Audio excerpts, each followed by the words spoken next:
Topic number one today. You don't know any of the topics, by the way. We're doing that whole thing again because we were crunched for time. So here we are. Do you want to guess what topic number one is? Big U going to Kansas State. No. Did that happen? It did, and I think it should be one of the topics. Oh, that's cool. We're gonna save that for tomorrow, I think, because I like the other topics right now. Yeah, Okay. I feel good about these. No, let's do that. Big U to Kansas State. Wow, instant reaction.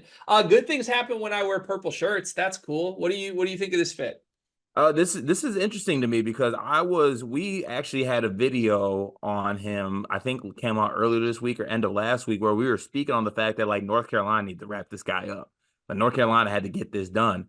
And I think they let it get to overtime, Greg. And when you let it get to overtime versus Tang's going to take over. I think this is a really good pickup for them. And I've been on the fence about where I'm going to be with this, this Kansas State team. But I'm going to take words out of my good friend Kevin Sweeney's mouth here. I'm officially intrigued. All right.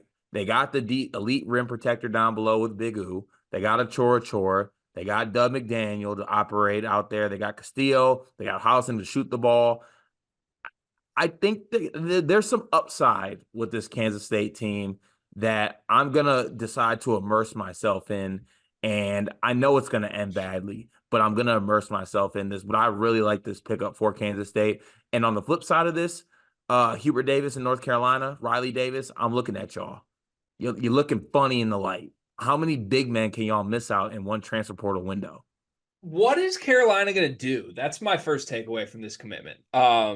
I thought this would be a done deal for them because you're North Carolina. What they're running out of big men, Cart. There's not many big men, let alone good big men left.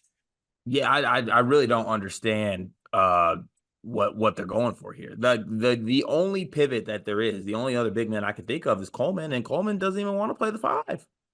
Yeah, this is scary hours because they might just not get a center at this point, right? Is it Jalen Washington season? Oh no. And then all the people in the comments that have been asking me, why am I so down on UNC? Well, because you keep missing on everybody and you don't have a center and it's June 4th. That's usually was Hubert not a big man?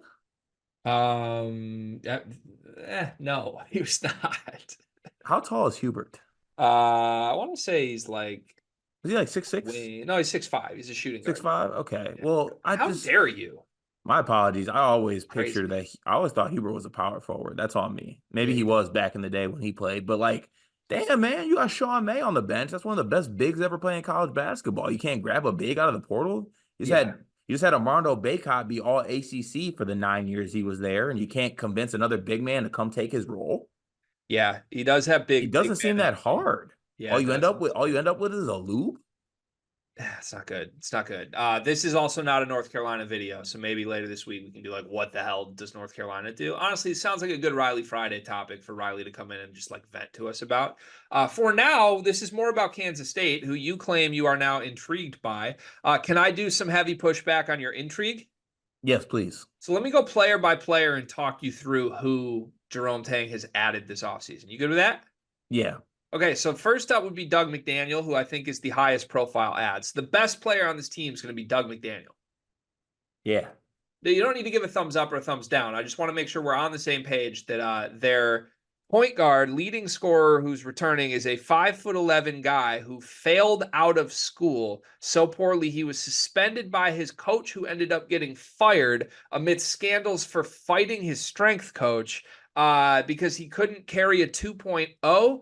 And his team ended up winning 8 games. That's the best player in your transfer class. Next up is Brendan Housen, who played 17 minutes and scored 6 points a game on a Villanova team that was horrendous under Kyle Neptune. Next up is Max Jones, who is, again, a high-profile ad, should be pretty good. Max Jones was the second leading scorer on the 10th place team in the Big West last season. They won 14 games at Cal State Fullerton.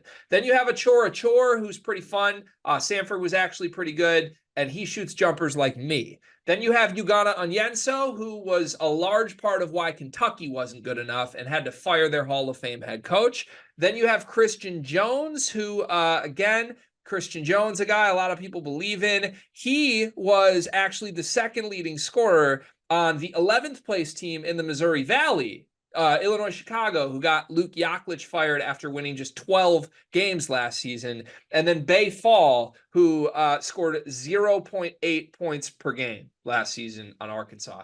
There's your additions. Carter, if we went through all those players and their teams from Michigan, Villanova, Cal State Fullerton, Kentucky, Illinois Chicago, Arkansas, and Samford. I mean, Kentucky and Samford won some basketball games. All those teams stunk, like stinky stink. Not even like a little stink. Like so bad our coaches are getting fired. Stunk. This has all-timer catastrophe potential here for a coach who I believe has driven himself from the hottest name in the coaching carousel to this is a make or break year. Yeah, well, Greg, that's why I'm not in on this team. I'm just intrigued. Actually, that's a bar. I've been hitting you with some shit today. I don't know if it's the heat exhaustion, but I'm cooking. Is it going to work or not? My hesitancy right there should lean no, but I think it will work. Now, don't take work as like, oh, it's this great team. I think they'll be solid. They'll be in middle of the pack. How many games do they win? I think they have like a 18-13 season. You think they make the NCAA tournament? No. Okay, 18 wins would be a new high for Doug McDaniel and Brendan Housen and Max Jones and Christian Jones and Bayfall. All you got to do is add up all their wins. And all the returning players from Kansas State while we're at it. Good Lord. Look, Big U is a great shot blocker. I feel like we didn't even talk about him in his commitment video. Sorry, we got ambushed by this news. He will provide a defensive upgrade. But the reality here is I think Doug McDaniel just downgraded from Terrace Reed to a different center, and that's hard to do in my eyes.